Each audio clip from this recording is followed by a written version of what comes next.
Welcome, everyone. Thank you so much for coming. This is one of the most exciting nights of the year for us because it is the night when we get to recognize, spotlight, and celebrate the amazing talent of our students. This is an annual entrepreneurship celebration and rocket pitch competition. It has been going on many more years than I have been here, and we are excited to have you with us for this evening. So this evening is about the students, but before we get into that, I will ask for your indulgence while I invite some of our inspiring leaders up to say a few words to welcome you, and they are here to cheer on our students and to help bring us inspiration. So please welcome to the stage Dr. Shante Grace. Dr. Grace serves as Provost and Executive Vice President at Howard Community College. She is a dynamic leader. She oversees a wide range of critical areas from student services, academic affairs, development, engagement, advising. She does it all. And she brings such incredible commitment and spirit to this institution. She's only been here for 9 months, and she has already led so many of our significant undertakings. So, Dr. Shante Grace.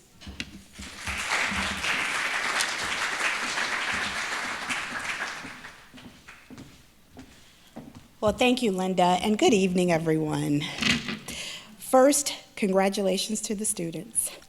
Your presence here tonight represents a lot of hard work and determination. Be proud of all that you have accomplished and stay inspired. The world needs your talent and creativity. Second, to the family and friends who are here to support you, thank you for believing in, guiding, and encouraging students' entrepreneurial spirit.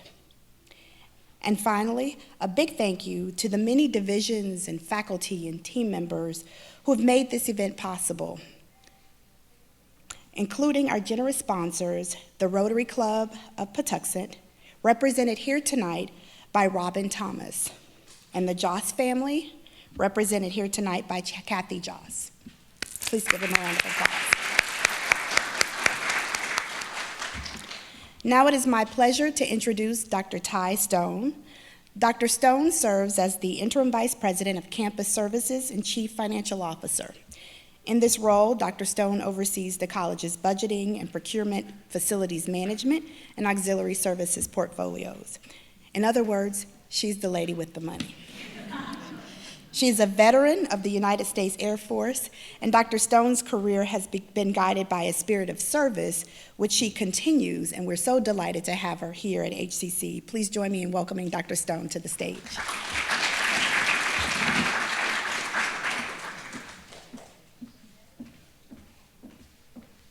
Good evening, everyone. As we gather tonight to celebrate innovation, creativity, and the entrepreneurial spirit, let us be mindful that in these pitches, we are witnessing the birth of tomorrow's innovation. As our students know well, entrepreneurship is not just about creating businesses. It's about making a positive impact on society, pushing boundaries, and turning dreams into reality. It is what we do here at HCC every single day. Congratulations, students, entrepreneurs, and thank you for taking us on a journey of discovery and inspiration. Have a good evening.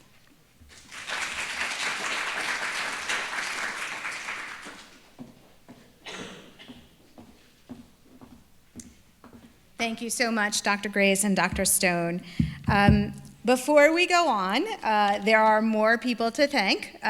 This is an undertaking that is very large and requires a lot of people, and there's nothing that this college does better than collaborate. And I want to give a very big thank you to the following people: Thelma Bush and the Office of Student Life, Lauren Nitz and the Office of Academic Programs, Patricia Very and the Office of Public Relations and Marketing, Ann Johnson and the HCC Education Foundation, Linwood Milan and the Horowitz Visual and Performing Arts Center, this amazing space that we are in, PJ Schiarelli and Louis Garcia of Dragon Digital Media.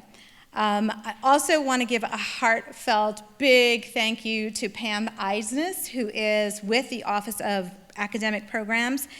Pam manages all of the logistics, all of the behind the scenes, and there are so many tasks and things that have to get done.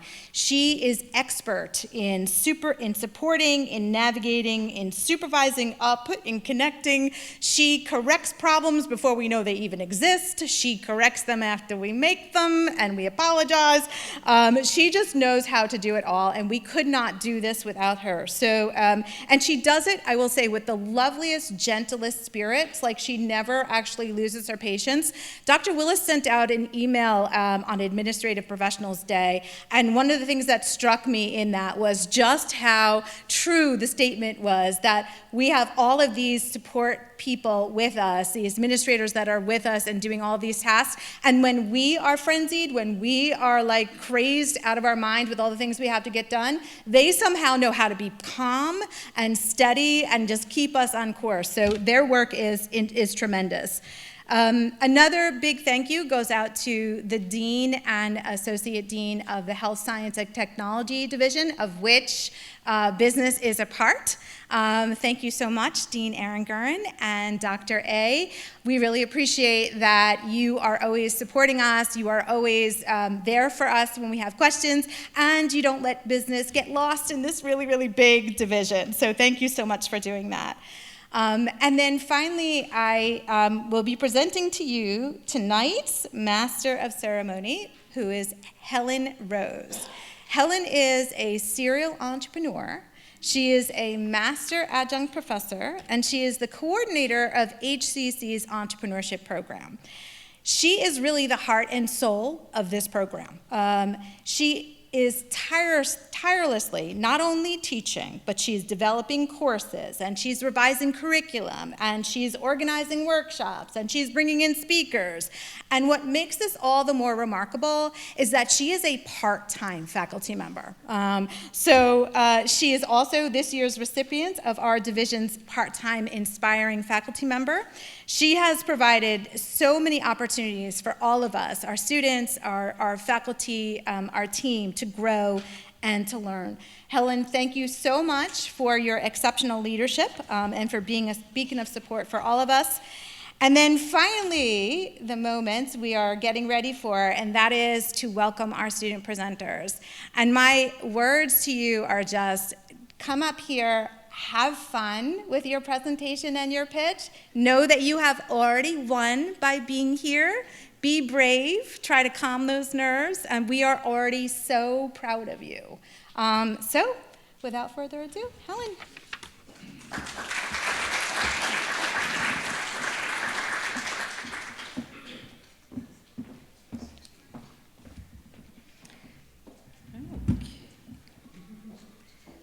I think we're going to, oh, there we are, okay. The students presenting tonight took a course called Creativity and Entrepreneurship. Between the fall and spring semester, we had 10 sections. That amounted to 200 students. Tonight, you will hear from 10 of those students. Throughout the semester, they developed their business pitches. And most of these students did not even have a business idea when they started the semester. They started their journey at the beginning of the semester, examining our communities to find the problems that needed to be solved. And then they examined themselves. They examined their strengths, their abilities, and their passions to figure out how and what they could do to solve these problems. All 200 had a wide variety of business ideas and innovative solutions. And I wish I could bring each one of them up here tonight to share their visions of the future. There's been a strong theme in the business ideas that we've been hearing over the last 2 years, and that is about bringing community together, connecting people, and supporting each other. This generation of students is known for their creativity, their adaptability, their resilience. and most importantly, their social consciousness. These are the same mindset skills that are needed to be successful entrepreneurs. This generation of students is known, oops, I did that already. This generation of young entrepreneurs is a generation of builders. Please help me show appreciation for our heroes, our builders of the future.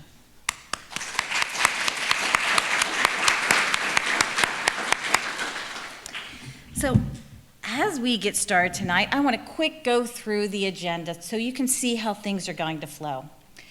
Soon we'll be starting the student presentations, and then we'll have 5 presenters go, and then we'll have a 10-minute intermission. I do ask you not to go too far because we do want to keep on schedule. Then we will have 5 more presenters, and then we will have the People's Choice Awards calculations. So, not the calculations, but you will get to vote.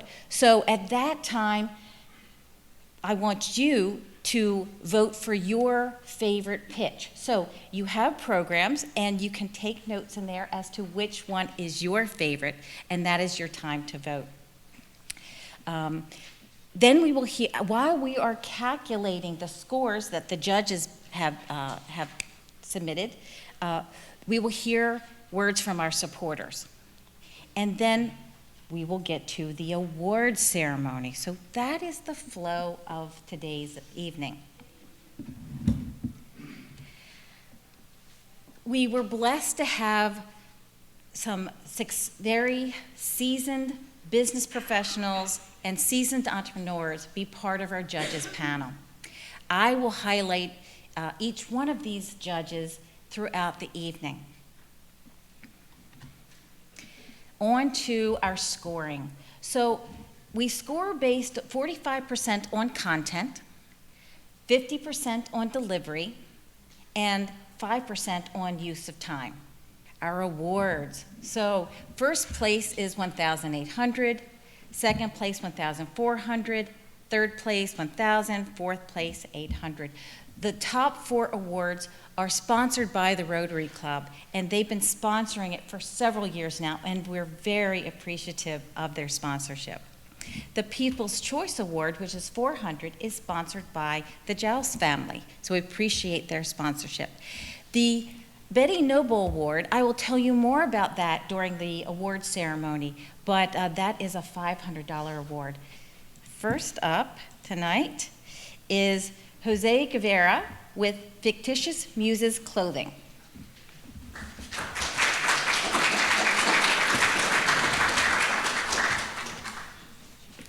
Good evening, everyone. My name is Jose Guevara, and this is my business, Fictitious Muses. Fictitious Muses is essentially a loungewear clothing business that offers sleek and comfortable styles for everyone. The problem that, quite frankly, is a very prevalent issue in the clothing industry is the fact that there is just not a wide size range. There are many businesses that only offer sizes from a size small to a size large, and they're missing out on a large demographic of people who don't necessarily fit into those sizes. And while there are some brands that offer plus size options, many of them offer sizes that often categorize plus size people, and they may be prone to not buying them. So my initiative that I will be taking is creating a size range that is inclusive to everyone. My sizes will range from a size 3 extra small to a 6 extra large to provide a sense of inclusivity for everyone. I understand this personally because I have been on both sides of the weight spectrum, and it is very frustrating to have to let go of something because the business doesn't provide it in your own size. So Fictitious Muses wants to ensure that this is not an issue for anyone. The target market that I feel would be the most attracted to my business is young adults. There are many of them that are recent graduates and are in the beginning stages of their careers, and they want comfortable and affordable clothing to wear. Many of them are taking work from home options, so they want comfortable outfits to wear while they're working at home. They're sitting at home for more than 8 hours a day. So they want to be comfortable, but they also want to be presentable in the case that they have any Zoom meetings or anything according to that. So I feel as though young adults would be the most attracted to my business. As far as the startup costs go, I analyzed that it would be about $36,000 to start my business. This will take care of things like licenses, insurance, website development, designs. I would need to reach out to a designer to create samples for me so that I can send those into manufacturing. Inventory, which is pretty much manufacturing, I plan on outsourcing and looking for a manufacturer abroad to cut down on costs because it is a little bit more pricey to manufacture in the United States. Photography, so that I can upload photos of my designs on social media and on my website, and marketing to be able to target my audience that would most enjoy my products. As far as projected revenue goes, for the first year, I plan on starting with about 100 items of each product, and that should generate me an income of about $36,500. For the second year, if the business is successful, I plan to increase that by 150 items. So that should introduce a revenue of $91,200. And for the third year, I would like to increase that by 250 items, which should generate a revenue of $182,000. Each design, no matter what size, will have the exact same design to include a sense of inclusivity, and each product will be the same price regardless of size. I've seen many businesses often mark up certain sizes due to material costs, but that's something that the consumer should not have to deal with. That's something that the business should deal with and focus on and try to make sure that each person is getting the same thing at the same price, regardless of size. Oops, and there we go. That is my business, Fictitious Muses.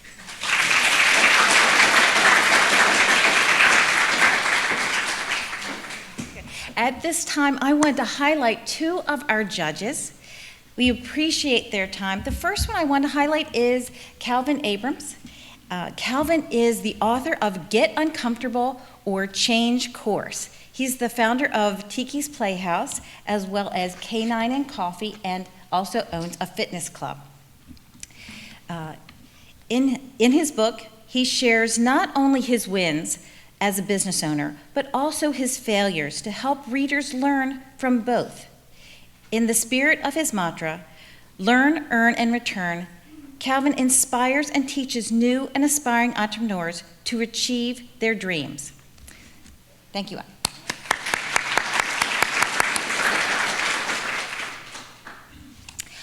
I next want to highlight, did we want to have Calvin stand up so everybody could see? Yes, Calvin, stand up. There's Calvin. Thank you, Calvin.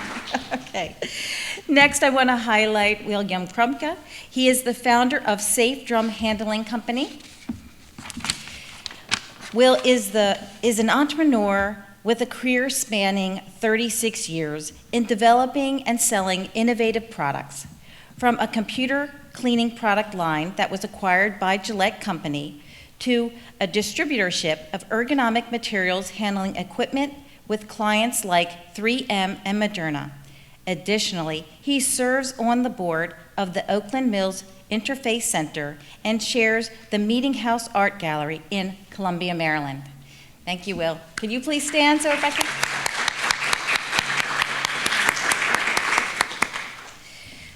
Okay, well, we will continue on with our next presenter. Our next presenter is,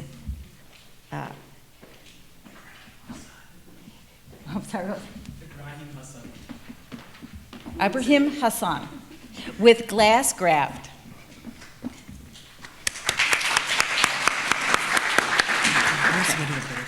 Well, hello, I'm Ibrahim Hassan, and my business idea was Glasscraft.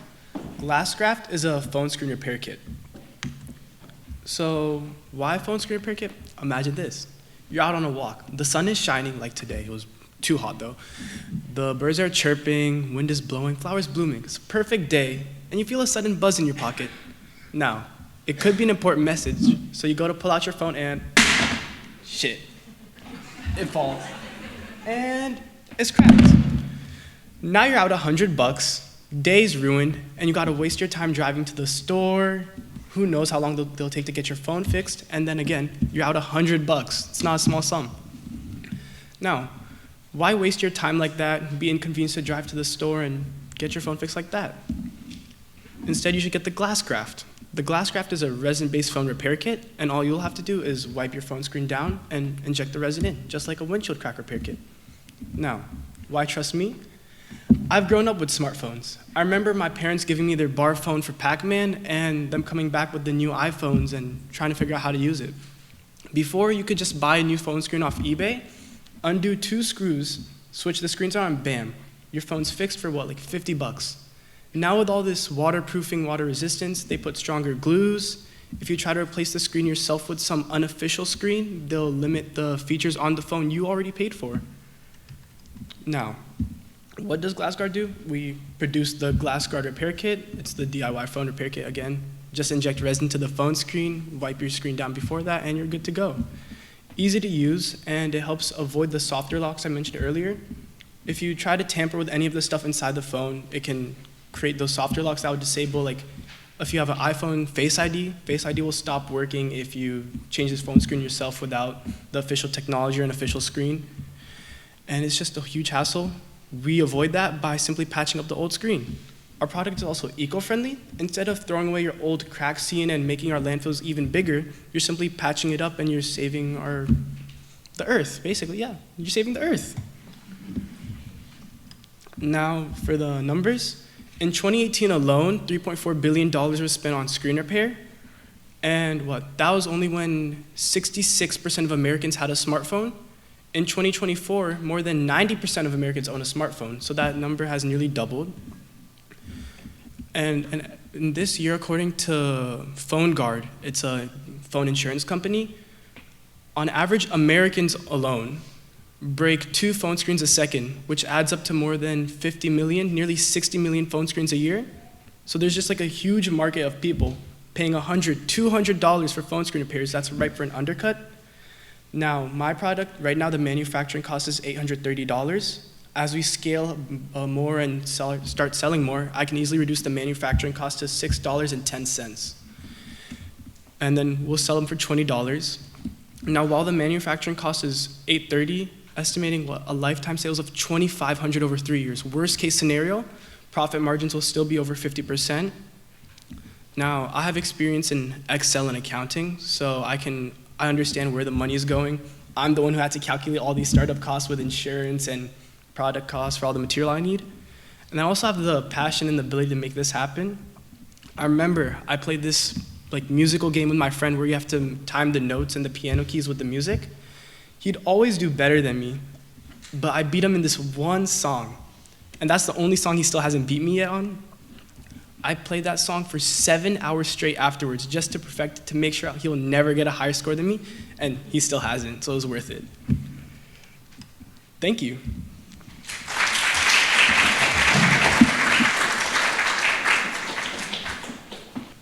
Okay, next up, presenting is Shamita Kemlim, Hair and Playground.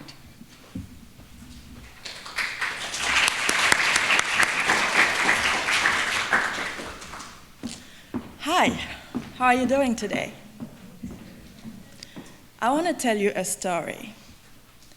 My sister-in-law is a hairstylist, and sometimes I would go to her hair salon and help her with some clients. One day, I was helping her, and then a mother and her daughter stepped in. They asked if she could take her daughter in, and straightforward, without even knowing the hairstyle, she says no.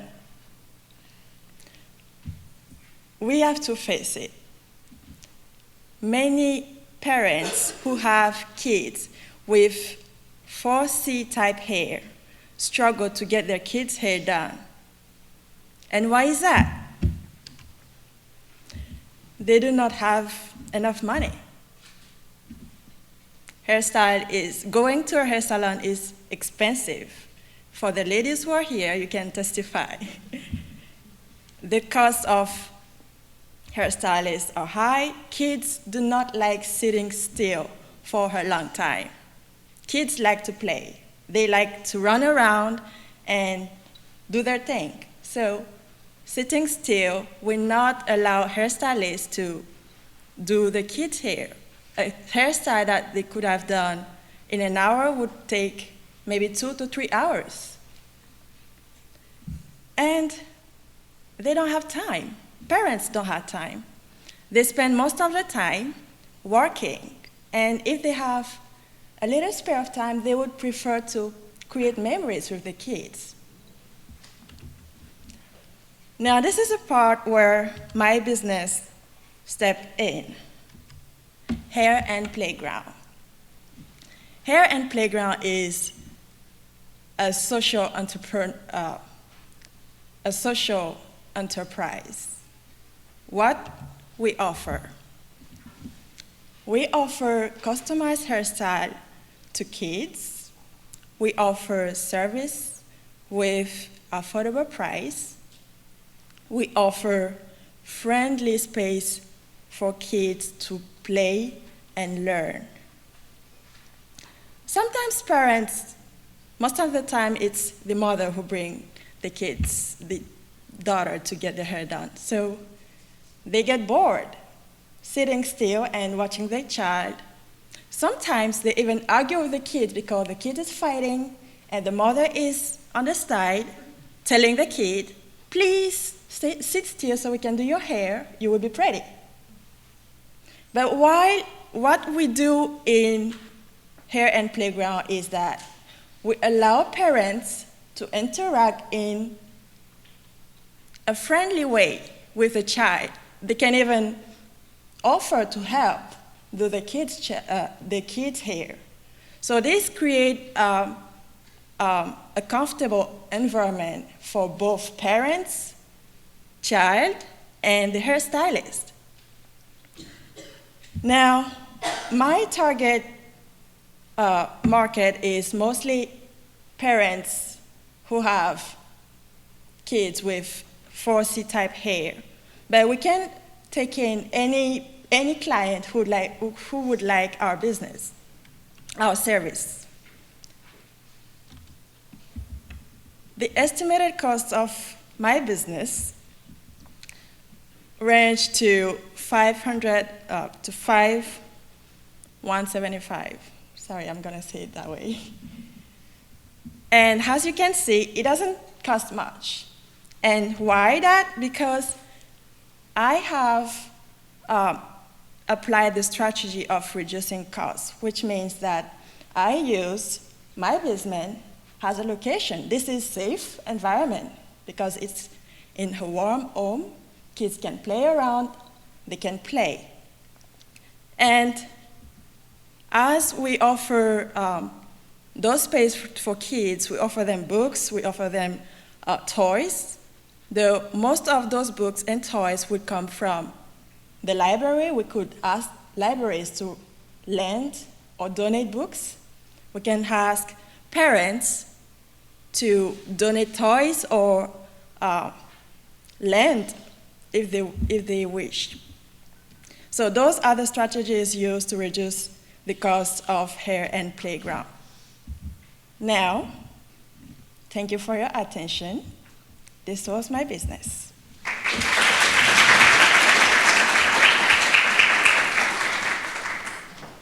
I'd like now to highlight two more judges.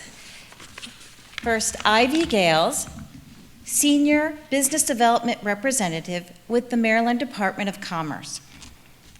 Ivy is a seasoned business development officer and dedicated community advocate whose passion for small businesses and community empowerment has defined her career spanning over a decade.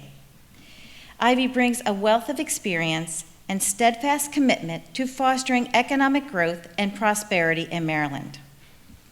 Most recently, she was nominated for the Maryland Economic Development Association's Rising Star Award. Thank you, Ivy. Can you stand?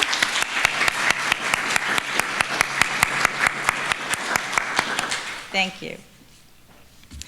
Next, we have Robin Thomas. Now, Robin has been a judge here for several years, so we appreciate her coming back and her experience. So, Robin is the executive director and banker at JP Morgan Private Bank. She serves as an advocate in helping her clients create comprehensive and strategic plans that facilitate their purpose and intentions for their wealth.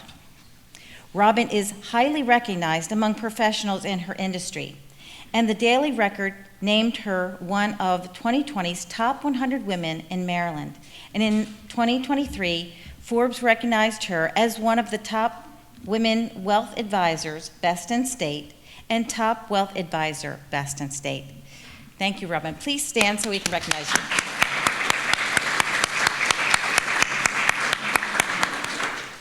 The next person up is Blair Killen-Kelly with BK Bakes.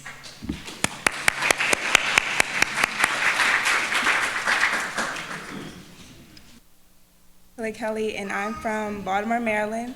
I currently own a business for about 4 years, and I'm licensed. I started it in 2020, and BK.Bakes is a Black-owned bakery business. So my opportunity is to help people solve, the problem is for people who don't have the time, the skills, or the creativity to make themselves for a special event, holiday, or birthday, so they come to me to make the stuff happen for them. So I want to create an app for my customers to make the consultation stage a lot easier than what it is now, just through text, and to allow them to take their ideas and mock up an image that they have in mind.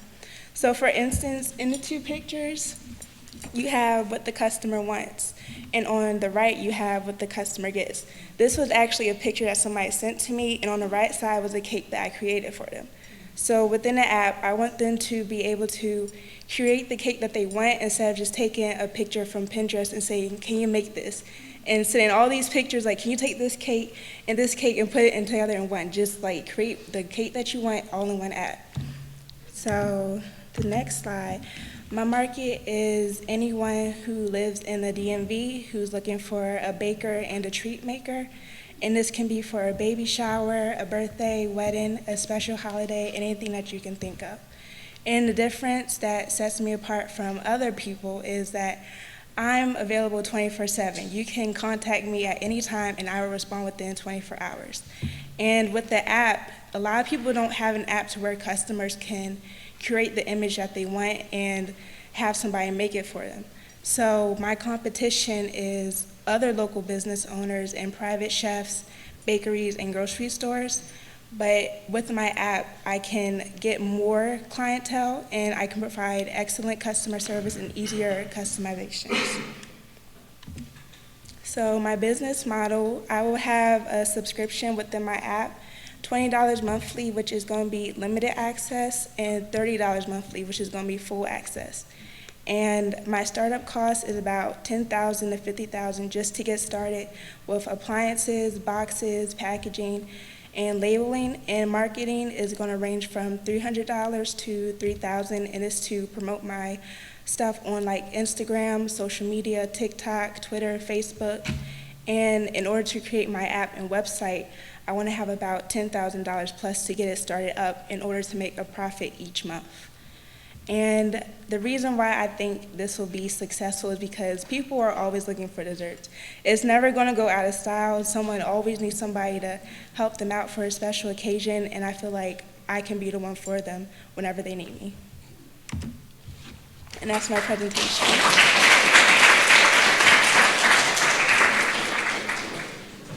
Our next presenter is Eric Maja with High Res.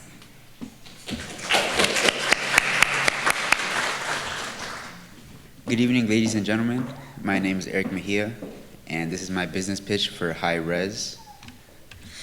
So High Res is an integrated space for cannabis users and gamers alike to come together. And the whole mission of High Res is because Gamers of all ages don't have the space available to game together as friends, whether it's their home. Many people live in apartments. Many people don't have the money to just have gaming systems in their homes in general.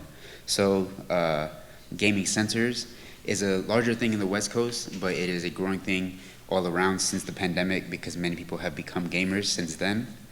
And cannabis users are becoming a growing thing as well because many states are allowing it to become legal recreationally.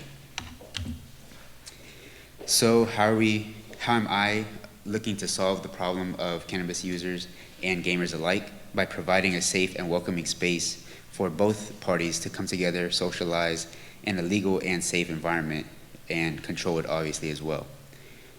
We will sell cannabis as a dispensary, which can sell plenty of cannabis items, whether medically or recreationally, and hope to provide a safe and legal space for everyone.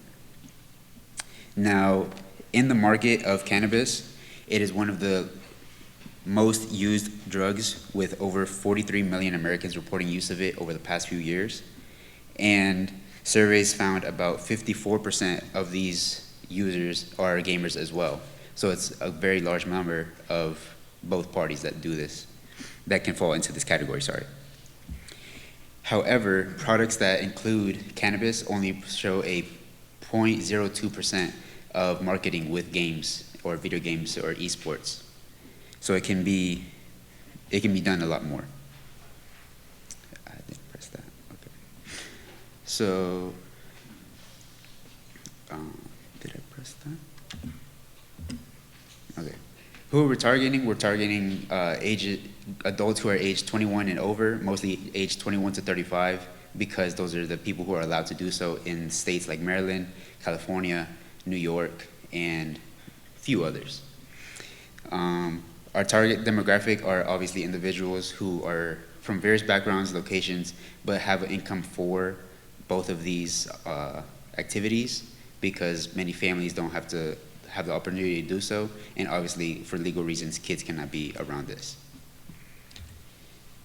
Now for the financial remarks, the expected startup for the area, and with about 20 fully equipped gaming PCs and all other items or miscellaneous things that we would need, would be roughly $110,000.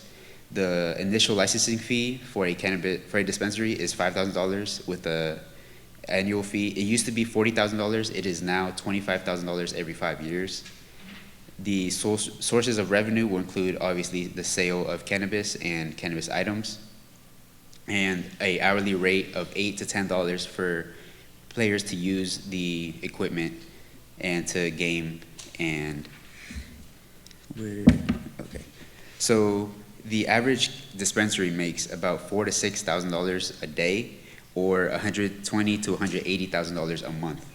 The average responsible gamer games for about 2 to 5 hours a day, depending on obviously their career or how much time they have. And as I mentioned, the price for gaming will be about $8 to $10 per hour, and the revenue yearly will be about $150,000 a year.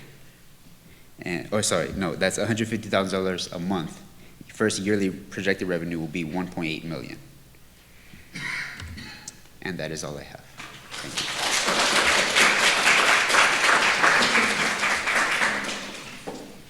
I'd like to recognize two more of our judges.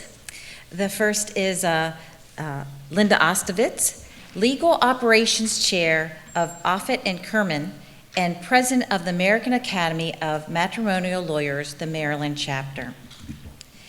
Linda brings over 4 decades of experience as a family law attorney. She holds the position of Legal Operations Chair at Offutt Kerman, where she also serves on the Board of Directors and the Management Committee. Linda is a Fellow of the American Academy of Matrimonial Lawyers and serves as the President of the Maryland chapter. Her community involvement is extensive, including leadership roles in the Howard County Chamber of Commerce and various nonprofits. Linda has been named one of Maryland's top 100 women 3 times. Let us recognize Linda. Linda, could you stand?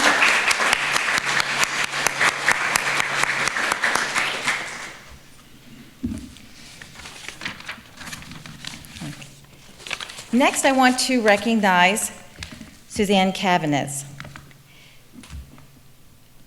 Dr. Cavanez is a mental health nurse counselor in private practice. She specializes in helping people enhance their feelings of calmness and contentment. She is retired from the U.S. Public Health Service, Commissioned Corp. Over her 45-year career in uniform, she served as the Quality Improvement Manager in various agencies, focusing on organizational effectiveness. If we could take a moment to appreciate Suzanne.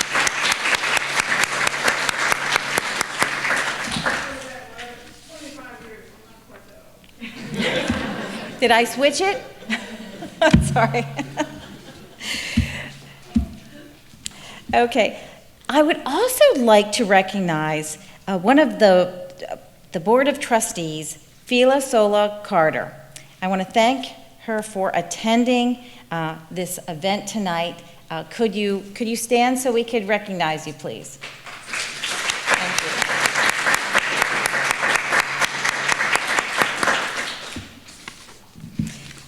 Okay, we will continue on.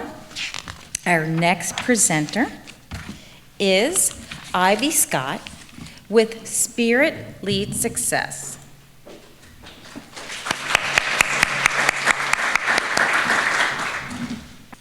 Good evening, all. How are you? As she said, my name is Ivy, and I am here with Spirit Led Success. And my question was posed to me, why would you create a consulting company specifically like Spirit Led Success? And what I found within my peers, the matriarchs of my family, and myself, is that African American women over 40 are tired. And we experience career burnout at an all-time rate. We've worked most positions 20 years, and it's a mundane thing for us. And we get to a place where we fostered everyone else's careers in terms of their passions, but we've done ours for profit. African American women from the Gen X era, from my time, we were conditioned to survive. We didn't work out of passion. We didn't get careers because we wanted to do them. We had to survive. And by the time we're at this age, over 40, we're tired. We have the revenue, but we don't know what's next. So my next slide shows a little bit of research that I've gotten in reference to career burnout. And it's a real thing. And I'm sorry, it went backwards. So I'm not going to go into all of these for time purposes, but these are some demographics and some research and some numbers that show exactly how we are affected by career burnout. And why I'm your solution is because I am my target market. I am the African American woman who's worked. And I've hit a certain level of status quo success, but it was not out of my passion, it was out of profit. It was to survive. And I think that once we get to this place, we don't have an identity. We've lost it. We have the revenue, but again, we just don't have the passion. It's going too fast. So I'm gonna let this do whatever it does. And so in terms of segmentation as far as target marketing, again, I am myself. I am who I am. I model my own model. And I'm gonna give you a quick story because I don't wanna be up here too long. For me, how I came across this, I started my own company in 2016. I was working for corporate America for probably 20 years. I worked in healthcare administration. And it got the means to end. It supported my family, but I had no passion. My son was diagnosed with autism in 2016, and I had to make the choice. Do you work, or do you advocate for your child? And not just my child, my entire family, because we were the first person who had a child with autism. So I had to leave my job. Then at that time I was married. My husband was the only one with the income. So I had to figure out, how do I do this? How do I do this? How do I do this? And what I did was I created my own company at that time. So fast forward now, what I noticed is that there's a lot of women who are stuck in that rut. I want to be a conduit. I like to be a blueprint, so to say, for African American women who are tired, who are burnt out, who have the revenue. Because if you look at the research, we're the fastest growing group of entrepreneurs, but we get the lowest revenue. Why is that? We don't have a blueprint, we don't have someone to foster us through it. My company will model what I did. I've made the mistakes, I've had to fail business. But had I had support and I had a team or the knowledge, I would have done better. So what I plan on doing is bringing the same things that I went through to my clients. I don't know why this is going so fast, but I have numbers here. I have, so we're gonna figure this out. But I have the numbers for my startup price. Now, my startup price is gonna be, or cost is gonna be approximately $80,000 to $170,000. And that's a broad spectrum. But right now where I'm at is a home-based business. But at some point in time, we're gonna have a brick and mortar. So all of these costs are going to be included. I have an itemized list here of things that it would cover, what the budget would cover, and that's gonna be stuff like marketing. That's gonna be legal fees. That's gonna be for your LLCs. That's gonna be for training your employees. It's gonna be for technology, marketing, branding, those things. Now, my projected revenue, I was able to do some research and I did it in 3 phases. So the first year is gonna be the initial growth stage. Just starting off, don't have a big clientele, but we're gonna do the research, we're gonna put our elbows grease into it, and we're gonna get it done. So we're projecting anywhere between $50,000 to $200,000, depending on our niche market. Year 2, we're gonna do the expansion phase. By this time, we've done the data analysis. We have been able to expand our client group, our list. We're gonna be able to do our, I guess you could say, continuous, consistent research and make sure that we are following up and following through to see where we have the opportunity to grow at. And by that, the second year, that's gonna be anywhere from $200,000 to $500,000. Now, the third year is what we call the maturity phase. By this time, we should be pros. And that's because we're doing the footwork. We're analyzing our research. We're making sure that our reach is there. We're doing all of our stuff from our social media reports. We're doing all of our email blasts. So at this point, we should be pretty much established. So I'm thinking, anywhere from $500,000 to $1 million. Now, that sounds very presumptuous. But the reason I say that is because this market, and although, it's consulting firms come a dime a dozen, this market is very untapped into. We have the revenue. Clearly, we have that. But we don't have the guidance. So as I did my research, and when I did my research with consulting firms, there's no one out there that is specifically targeting this group of people. So when you have the revenue and you have the need, there's a demand. So my company is gonna come in and we're going to meet that demand. So when we're asking for this startup money, I think that it would be, pretty good on a return on investment. And that's me, I'm Ivy.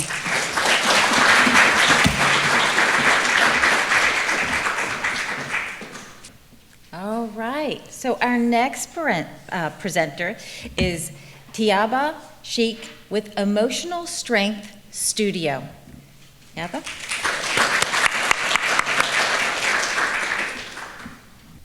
Good evening, everyone. I'm Tiaba Sheikh, and I hope you all are doing well. Today, I'm going to talk about a topic that affects each and every one of us, known to be mental health. In today's busy world, we face stress, anxiety, depression, and even eating disorders. Some of us might be struggling with it right now, but we don't like to talk about it. So most of us go for therapy sessions or take medicines, but still we miss very important aspect, which is known to be an exercise. That's when I thought of combining fitness studio with counseling sessions so people can talk about their feelings and also to, improve both their bodies and mind. It will be a safe place for everyone, regardless of their gender, race, ethnicity, religion, so that people can come to us and talk about their feelings like talk about their feelings, and then we can give them some plans to, improve their mental and physical health. So the issues most of us face is that, when we go for therapy and counseling sessions, we do take therapy, we do talk about our feelings, we take pills, but still we are not able to feel better about ourselves, or we get opinions from people that we don't like it at that moment. So, and the other issue is we fear being judged by others physically and mentally. When the COVID when the COVID happened, I went through depression, and as a person I'm an introvert, so I don't share my feelings with everyone, with my family members, with my friends. I wasn't going for counseling session. Since I wasn't going for counseling sessions, I started my exercise journey, working out journey. That's where I realized that it helped me to release my emotions and to feel strong about myself. So I have some solutions. So this is where my business, Emotional Strength Studio, comes in. I have learned some unique ways to address mental health issues, and also have some simple exercises to help me out to release my stress and make me a better person emotionally and physically. I want to combine counseling sessions with some simple exercises so that people can come in, they can talk about their feelings while doing some simple, I'm not talking about cardio exercises, it's just simple exercises to help them release their emotions. And this will also help them to be, to feel stronger when they leave that place with us. I know that mental and physical health work together, so I'll be addressing both of them, and we'll figure out some ways to help our customers with customized plans and techniques. We will also set our online services sessions. We will set up our technology so that people can get help at home or at work. They can take out 15 minutes of their time, and then they can work out with us, talk to us, and feel better about themselves. So basically, our aim is to make people feel easy and comfortable about themselves. So our targeted market would be people who are, here everyone struggles about financial crisis, we have a concern to be stable. So some of us might be stressed about this stuff, so it can be adults and high schoolers being bullied at school, or any personal problems that we can't share with others. According to one of the surveys, it stated that the people in US, the people in US, about 50% LGBTQ group is affected by the mental health. So we will make sure anyone can come to us, can talk about their feelings without being judged, without being bullied by anyone, and then we will provide them with customized plans so that they can feel better and happier about themselves. Our startup cost would be, the capital we need to invest, it would be around $200,000, so that we can invest in renovating the place, leasing or buying the land, or fixing up a studio, having equipment for exercises and, office supplies and that. And we will also invest in salaries to give to skilled trainers and counselors and office staff. As you know, we will be doing our online sessions. We will also work in getting softwares and monitors so that people can get their online sessions at home, and then we can help them any time of the day.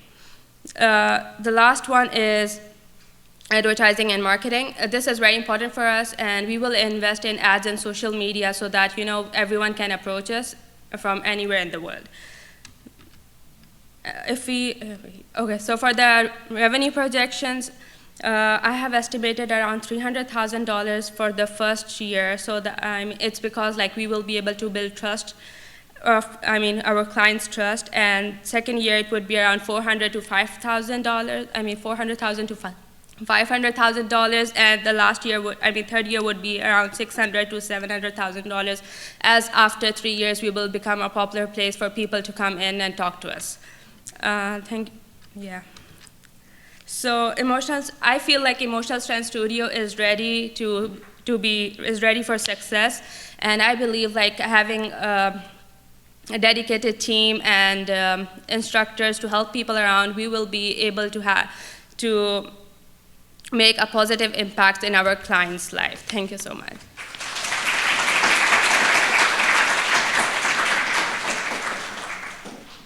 I want to recognize our last judge, and his name is Charles McCabe. Charles is the president and CEO of McCabe Insurance Associates. His 29-year-old insurance agency has grown to be one of the region's largest. For the past 38 years, he has been involved in community service throughout Howard County, the United States, and the world. If we could please recognize Charles. Please stand, Charles.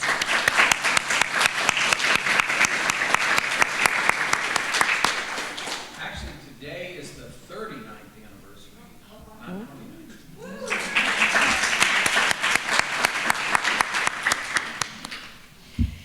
Very good. Oh, thank you.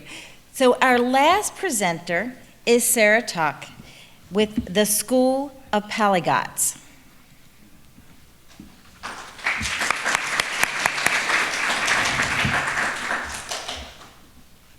So, good evening, everyone. My name is Sarah Thak, and this is my business idea, School of Polyglots Daycare and After School Center. Do you have a child, or have you ever experienced searching for a good daycare for your little one? If you have been through this journey, I know sometimes finding a right place can be stressful, heartbreaking, and depressive. Even I heard that so many parents come to the point of giving up on their career because they couldn't find the right place where they can entrust their children without looking back. And let's be honest, it's a huge burden on both society and the parents. And when we come to the problem,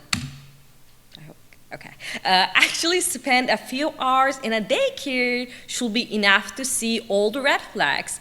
But in case, let me summarize it, what you will encounter those who don't have a time for that, because I had a bunch of time for that. You're going to see unhappy, aggressive children running and yelling around. Unfortunately, lots of mistreatments, unmotivated employees, and where all of them placed in unhygienic environment. I know my speech looks like really negative, but I'm not saying high and good quality daycare doesn't exist. Of course they are, but it's little inspo, nobody's gonna offer what we are gonna offer to your child, and I'm not here to pull you down about your child future. So let's think positively. Somehow everything goes well, you found the perfect daycare for your little one, and it's the high quality, and then you decide the enrollment, and when we come to the tuition, in general, high-quality daycares, weekly tuition around $500. So is that possible to offer $500 weekly even if you are not making it? I don't think so. So in this point, the question marks pop up. Is the private sector saying middle and lower class children don't deserve the high-quality education? Maybe they are thinking like that. It's a business, it's okay, but it's not acceptable for me, and this is where my center playing their role. Our maximum tuition going to be $250.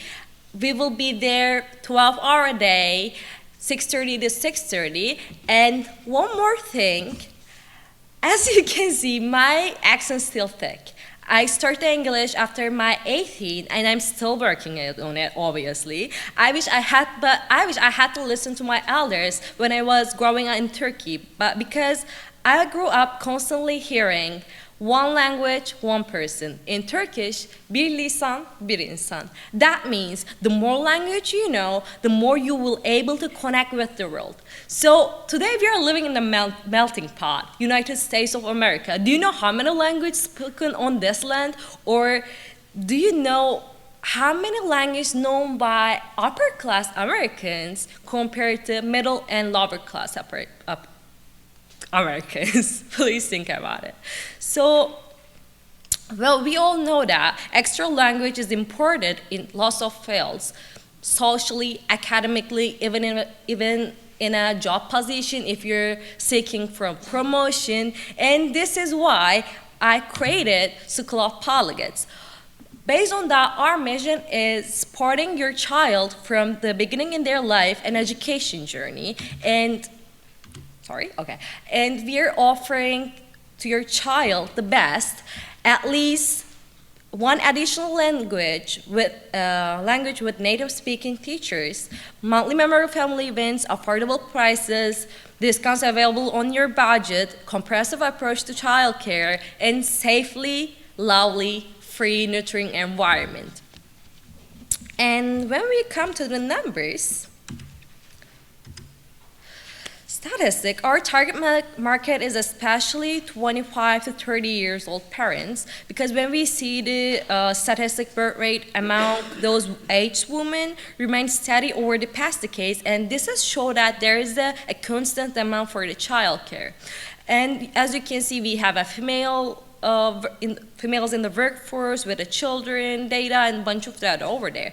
And when we review the data from the Maryland Family Network, you can see 2022 total child population 1 to 11 years old is 887,000-ish. And when we break it down all and handle Montgomery County specifically has over 75,000 children under the age of 6. And when we want to the assumption for the other counties, at least we can say every county has about 40,000 children, and which means that most of locations in the Maryland have a huge market in childcare, and we can't ignore that. And so when we dig in the money talk, as you can see, I need a $88,000, some $6,500 something, $100. You can see some of them the monthly expenses, some of them the one-time expenses.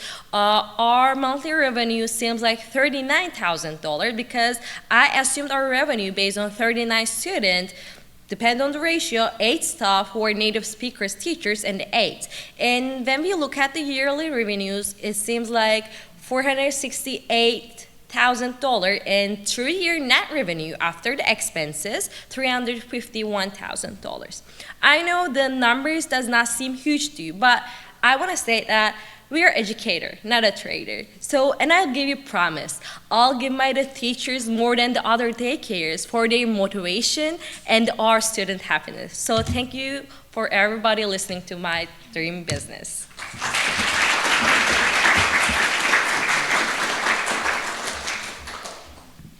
And while we are calculating our totals, we would like to take some time to hear from some of our supporters. One of our key supporters has been the dean of our division. Dean Aranguin is the Dean of Health, Science, and Technology, and she's been a great asset to our team and very helpful to us. So, Dean Aranguin, thank you.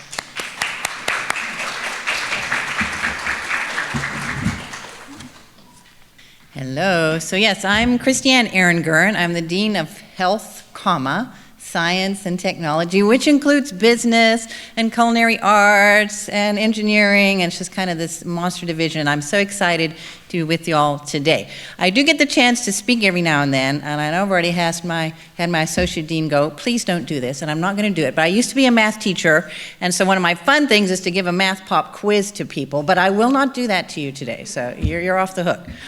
What I did want to do is tell you a story about someone that I find very interesting. This was a young boy whose name was Kenneth, and he grew up in a small town, North Carolina. And as a young child, he read a book about Liberia and got fascinated with Africa. He fell in love with Africa and decided that one day he was going to move to Africa. He also was a real nerd, and he loved school, and he ended up going to school and going to school and going to school, got a PhD in linguistics. He loved education, so he learned about language, and so he ended up marrying those two passions together, Africa, which he never lost the love for, and the study of languages, and he moved to Southern Africa, where he started working in the field of adult education. He kind of studied some African languages, and then he started working, doing basic literacy work. This was in South Africa during the apartheid days, where education for the black population was really, really substandard. They had to pay where the white students didn't have to, just a lot of substandard education. So he ended up working on mining companies, doing kind of some work for mining companies where they would set up their own schools for their employees to teach basic literacy. He loved what he was doing, but he kind of got fed up with doing things for other people. He was very independent-minded, very strong-willed, decided, I want to start my own business. So he started a consulting company, working for the mining companies, doing some of this training for them. He loved it, he was great at it, but he, after a while, got tired, decided he wanted to do something different, and he started a retreat center, a spiritual retreat center. He decided, hey, let's branch out into the other side of human knowledge and growth and into spirituality. He started a retreat center out in the mountains of Southern Africa, did that for about 10 years, decided, time to move on. He started a international school. Those of you that have experience with international living overseas, a lot of folks, kind of folks that work in embassies and business people want to send their students to American curriculum schools or English-speaking schools. So he started a K-12 school teaching an American curriculum, did that for about 12 years. He took his passion, Africa, language, education, and launched out into all these entrepreneurial things. That was my daddy. That was my dad. So my dad, I know, Kenneth, I love him. So I grew up with an entrepreneur. He ended up living in Africa for 50 years. I grew up in South Africa. He lived there for 50 years. And what I learned watching an entrepreneur at work is you can't stop these people, okay? They have their passion, and they take, just seeing what y'all were doing up here, planning, meticulous planning, looking at details, analyzing, having plan A, plan B, plan C, plan D. He would always, we'd find him, you'd kind of go into the living room at night with the light out and be sitting there, just sitting there, and you knew his brain was mulling on all the different options and what he needed to do. He was courageous, he was confident, he cared about people, and what I saw from him was taking this passion of what was important to him and how can he, you know, encourage and grow people around him.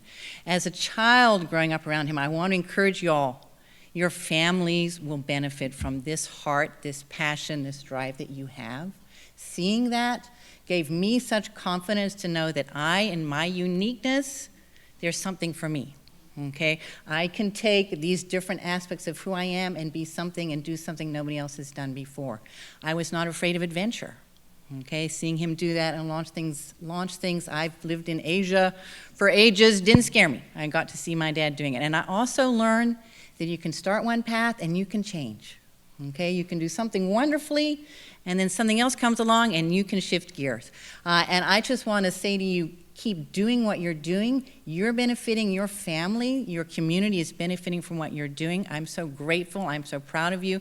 Thank you, thank you, thank you for letting us be part of serving you in moving forward in your dreams and your adventures. So thank you so much. To y'all.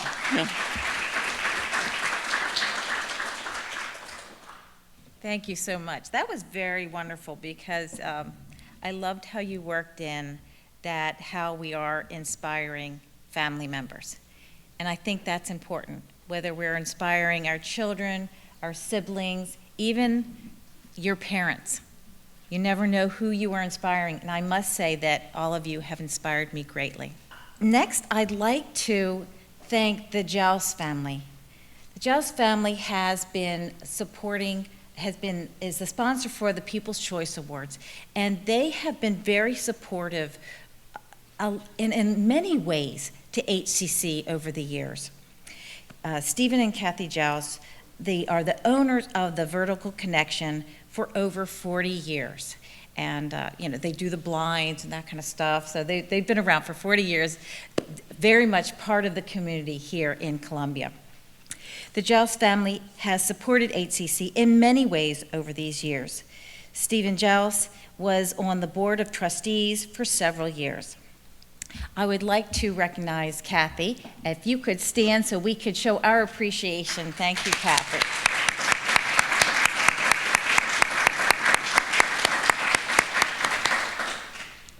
We are going to start our award ceremony, and one of the awards is the Betty Noble Award.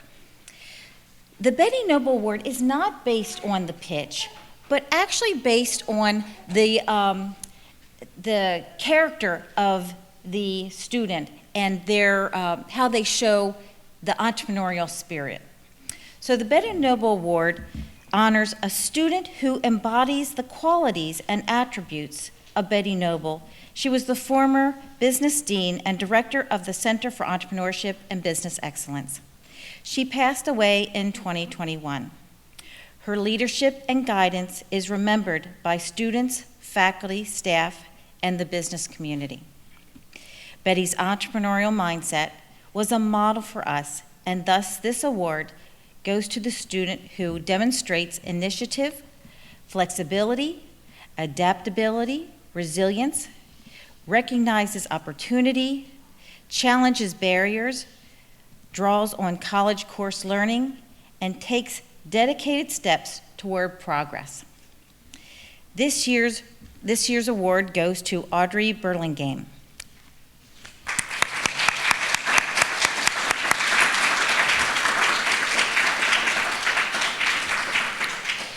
Audrey happens to be traveling out of state today, so I want to share a little bit about Audrey.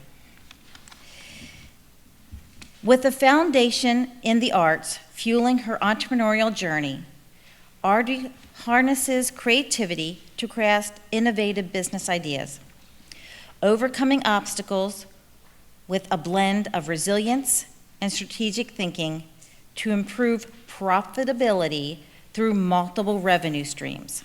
She plans the launch of her USA-based K-pop store while pursuing her CPA certification and continuing her education to Towson University.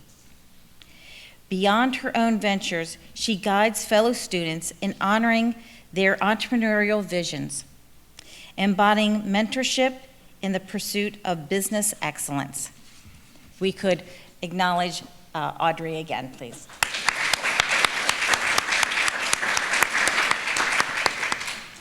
We're doing something a little bit different this year. We are bringing up last year's first place winner to share a little bit about her business and the progress she's made. And she will also be helping us award the first place prize for this year. So, Sierra Dixon Stiles.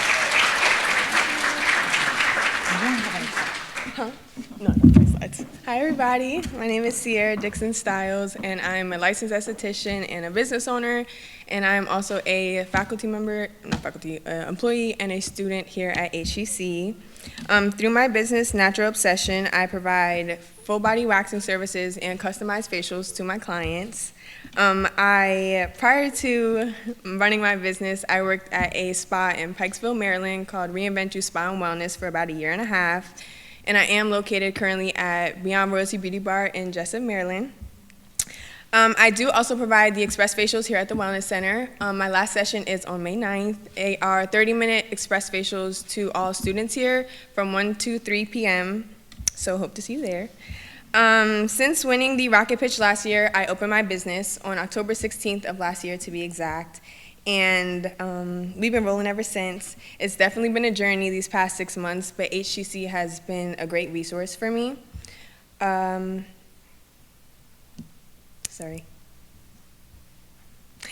is a school of opportunity, if you didn't already know, and your experience here is what you make it. I've been given the opportunity to do the express facials. I've turned some of my express facial clients into my Natural Obsession clients. I've attended plenty of networking events that we have here. I got the opportunity to get my taxes and accounting related things reviewed by a faculty member here. Shout out to Linda, that's my girl.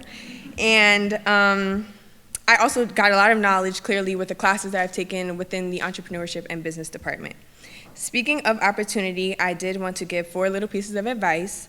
The first being to take risks, the second being to utilize your resources, and the third and fourth go hand in hand, which is to ask questions and to talk about what you do. And I wanted to give 2 examples of both of those, the first being the express facials. In November of 2022, I emailed Dr. Willis and I told her that I had an idea for the Wellness Center, and she directed me to Tara, who runs the Wellness Center. That same day I met with Tara, I pitched myself to her, I told her what I do, my credentials, the products that I use, just gave her the whole rundown, and she had me come stress reduction week of not this past fall, but last fall semester. I did that for free, had a whole wait list, and got a lot of good feedback, so she contracted me last spring for once a month. I came last fall for twice a month, and this semester I have 3 times a month at the Express Facials. So talk about what you do.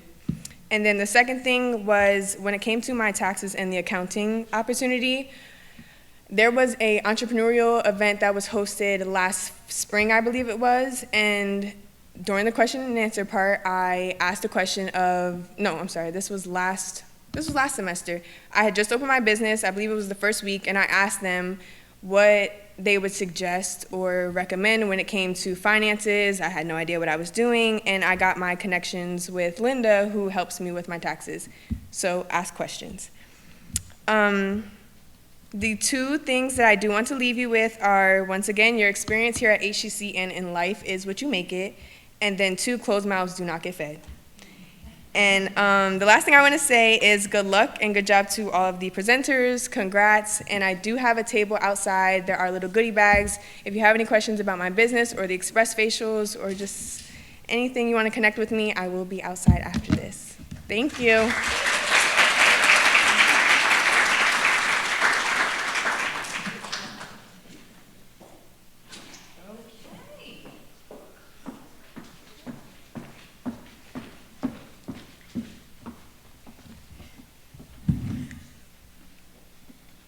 All right, so we're ready for the awards. So we have the 4th place. So are we ready? Okay, so. Our 4th place winner oh, good, okay. Our 4th place winner is sponsored by, again, the Rotary Club of Columbia-Patuxent. $800 is Eric Aja.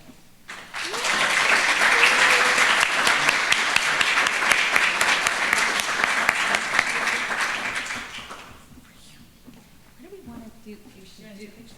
Take a picture. There you go. Congratulations.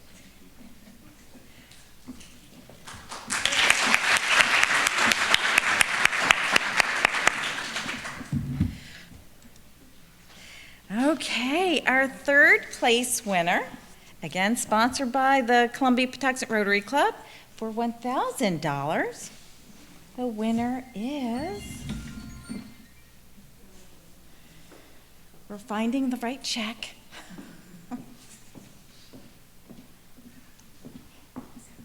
Sarah Tuck.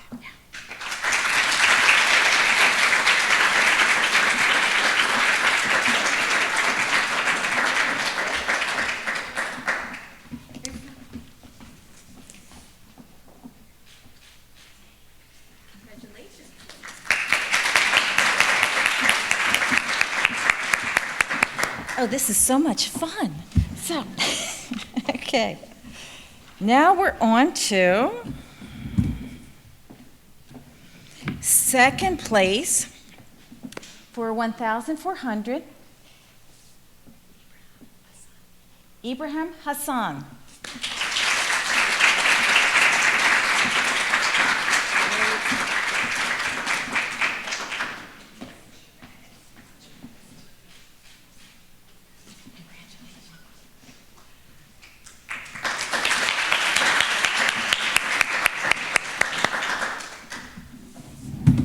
This is Awesome. Okay, so we are going to have Sierra. She's the first place winner last year. She's going to present it to this year's first place winner.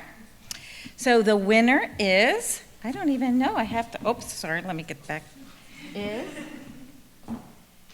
Diaba Sheik.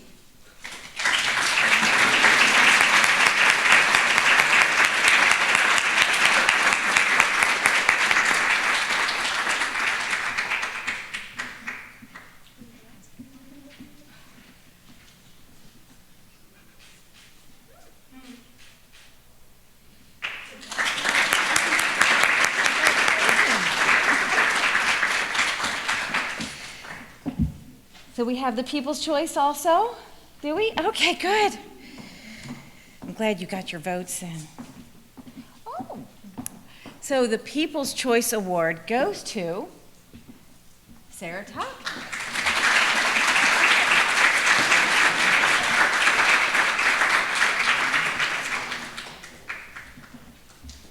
Thank you so much.